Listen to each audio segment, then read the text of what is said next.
بسم اللہ الرحمن الرحیم. وعن ابی ذر رضی اللہ عنہ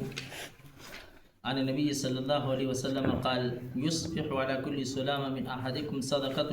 وكل تسبيحة صدقة وكل تحميدة صدقة وكل تهليلة صدقة وكل تكبيرة صدقة وأمر بالمعروف صدقة ونهي عن المنكر صدقة ويجزء من ذلك ركعتان يركعهما من الضحى. رواه مسلم. حضرت ابو ذر رضی اللہ عنہ سے مروی ہے کہ نبی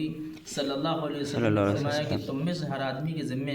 اس کے ہر جوڑ پر صبح کے وقت صدقہ ہے. بس سبحان اللہ کہنا صدقہ ہے، الحمدللہ کہنا صدقہ ہے، لا الہ الا اللہ کہنا صدقہ ہے، اللہ اکبر کہنا صدقہ ہے، امر بالمعروف کرنا صدقہ ہے، برائی سے منع کرنا صدقہ ہے. اور ان سب کی طرف سے وہ جو 2 رکعتیں پڑھتا ہے کفایت کرتا ہے، اور کوئی شخص ضحیٰ کی نماز ادا کرتا ہے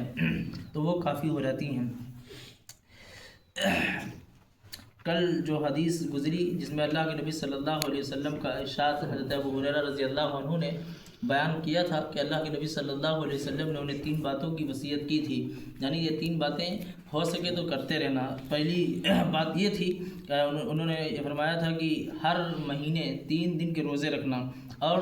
ہر دن 2 رکعت ضحیٰ کی پڑھنا. ضحیٰ کی یعنی چاشت کی نماز، جب سورج طلوع ہوتا ہے اس کے بعد پوری طرح سے نکل آتا ہے تو اس وقت 2 رکعتیں یا 4 رکعتیں انسان کو پڑھنا چاہیے، اس لیے کہ اللہ سبحانہ و تعالیٰ نے انسان کو جو جسم دیا ہے اور جو نظام دیا ہے اس کے ہر جوڑ کے بدلے میں اللہ سبحانہ و تعالیٰ کا یعنی اللہ سبحانہ و تعالیٰ کا شکرانہ لازمی ہے. یعنی انسان کا جو جسم ہے یا جو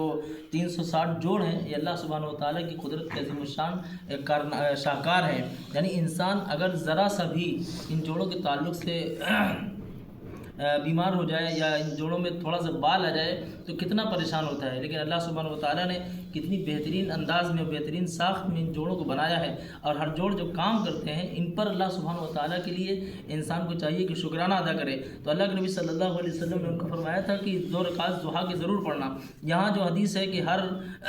سلامہ کہتے ہیں جوڑ کو، جو مفصل ہوتے ہیں ان کو جوڑ کو کہتے ہیں سلامہ، یہ جمع ہے اور سلامہ اس کی واحد ہے، یعنی سلامہ جمع سلامہ. تو اللہ کے نبی صلی اللہ علیہ وسلم نے یہاں یہ بات ارشاد فرمائی ہے کہ ہر انسان پر اس کے جوڑ کے بدلے میں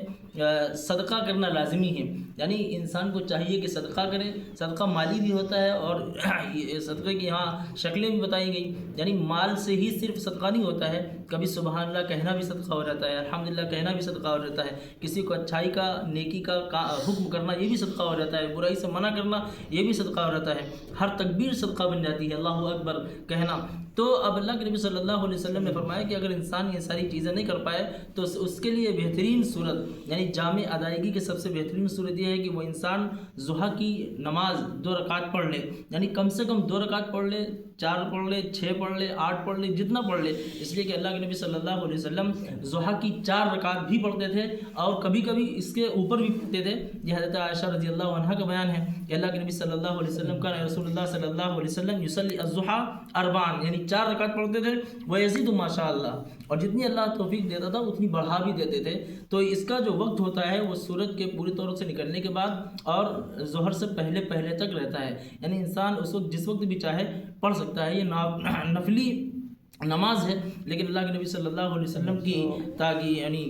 اللہ کے نبی صلی اللہ علیہ وسلم نے اس کے بارے میں تاکید فرمائی ہے اور حضرت ابو ہریرہ رضی اللہ عنہ کو وصیت اور تاکید کی تھی کہ یہ 2 نمازیں نہ چھوڑا کرنا. تو اس سے بھی معلوم ہوتا ہے کہ اس کی فضیلت بہت زیادہ ہے اور اللہ کے نبی صلی اللہ علیہ وسلم نے اسے پڑھا بھی ہے. اللہ سبحانہ و تعالیٰ عمل کی توفیق عطا فرمائے. گھر میں بھی پڑھ سکتے ہیں، کہیں بھی پڑھ سکتا ہے،